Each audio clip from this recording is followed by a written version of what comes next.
हमजा साहिब पूछते हैं कि क्या कब्र की मिट्टी भारी होती है।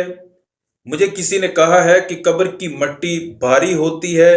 जो कोई कब्र निकालता है, कब्र को खोदता है, उस पर गुस्ल करना फर्ज हो जाता है, उस पर गुस्ल करना जरूरी हो जाता है, जो गोरकन होता है। नहीं मोहतरम, ऐसा कोई मसला नहीं है। ये लोगों की ऐसी खुद से बनाई हुई बातें होती हैं। आपने उसी जनाब से पूछना था कि ये मसला किस किताब में आपने पढ़ा है। जो कोई कब्र खोदे उस पर गुस्ल फर्ज हो जाता है, उस पर नहाना जरूरी हो जाता है, ये किस किताब में पढ़ा है, ये किस आलिम ने ये बयान किया है। तो ये कुरान और हदीस से, शरीयत से नाआशना होते हैं। वो जाहिल इस तरह की बातें जो है वो खुद से घड़ लेते हैं।